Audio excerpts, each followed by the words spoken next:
John Cena's heel turn shocked WWE. But what if I told you we should have seen it coming? For over a decade, WWE teased it 8 times, and we ignored every single one, starting with his biggest missed opportunity in 2010. In 2010, WWE put John Cena in a no-win situation that could have changed his career forever. After losing to Wade Barrett at Hell in a Cell, he was forced to join the Nexus, a faction that had dominated WWE for months. Fans were asking, was this finally Cena's dark turn? He had 2 choices: betray WWE and embrace Nexus, or refuse and risk his career. For the first time, Cena was trapped. Nexus had destroyed everyone in their way, and Barrett demanded Cena's loyalty. This was a classic setup for a hero's fall. Would Cena finally break? Imagine if Cena had fully embraced Nexus, leading them instead of fighting back. A ruthless Cena controlling WWE like a dictatorship? How different would history be? But instead, Cena chose loyalty over power. He refused to cheat for Nexus at Survivor Series, leading to his firing, which lasted only weeks. WWE had the perfect heel turn setup, but backed out. But just 1 year later, Cena did something even more heelish, and WWE never addressed it. In 2011, WWE ran a tournament to crown a new WWE champion after CM Punk left the company with the title. Rey Mysterio fought through the brackets, winning the championship in an emotional moment on Raw,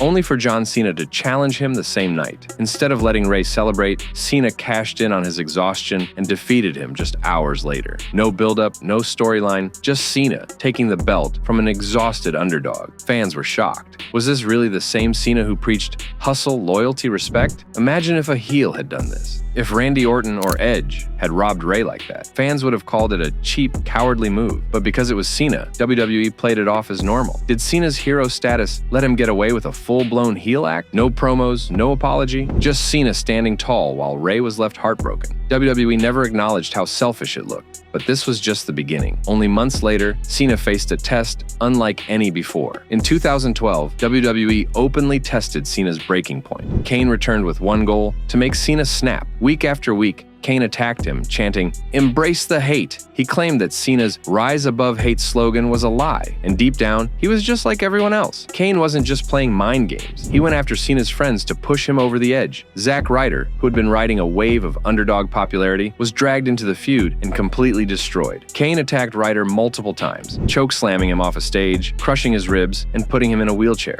And then came the moment that made Cena look worse than ever. Eve Torres, Ryder's love interest, kissed Cena on live TV, right in front of Ryder, who was left watching helplessly from his wheelchair. It wasn't even a heel Cena moment, but it felt like one. Cena had accidentally betrayed his own friend, adding to the narrative that he was losing control. Fans hated it. For a moment, it seemed like Cena might finally turn to the dark side. If WWE wanted heel Cena, this was the perfect time. Fans were booing him louder than ever, and Kane had given him a reason to snap, but Cena refused. He defeated Kane at Elimination Chamber, bearing the "Embrace the Hate" storyline. Once again, WWE backed out of a heel turn they had set up perfectly. But just a year later, Cena did something that made fans think, this was it. Let's talk about that. By 2013, fans were desperate for Cena to turn heel. The boos were louder than ever, and WWE knew it. Instead of avoiding the conversation, they started teasing fans on purpose. The night after WrestleMania 29, Cena had just beaten The Rock to regain the WWE Championship. The wild post-Mania crowd mocked everything, chanting random things all night. Cena, knowing exactly how unpredictable they were, decided to mess with them. He started dancing, playing to the crowd, then jokingly turned his heel to mock everyone. He laughed it off and kept joking as the crowd erupted, not in cheers, but in frustration. Cena had just trolled the entire audience. For the first time, Cena acknowledged the demand for a heel turn, but as a joke. WWE wasn't just avoiding it anymore. They were messing with fans on purpose. But just a year later, Cena faced someone who pushed him closer to the villain he swore he'd never become. By 2014, WWE wasn't just teasing a Cena heel turn. Bray Wyatt was actively trying to make it happen. Unlike Kane, who simply told Cena to embrace the hate, Wyatt wanted to prove that Cena was a fraud, that deep down, he was just as ruthless as any other superstar. The mind games started at WrestleMania 30. During their match, Wyatt handed Cena a steel chair, knelt down, and begged him to use it. The crowd waited, knowing this was it. Cena had a choice. Would he keep his morals intact, or would he finally snap? For a moment, Cena hesitated, but instead of hitting Wyatt, he turned and blasted Eric Rowan, Wyatt's follower at ringside, right in the head. The crowd gasped. It wasn't a full turn, but it was the first time Cena used a chair out of frustration in a big match. Still, Cena refused to go any further. He defeated Wyatt clean, leaving fans groaning. Another heel turn tease, another fake out, but Wyatt wasn't done. Over the next few months, he pushed Cena further, manipulating crowds to turn against him, even using a choir of children to sing sing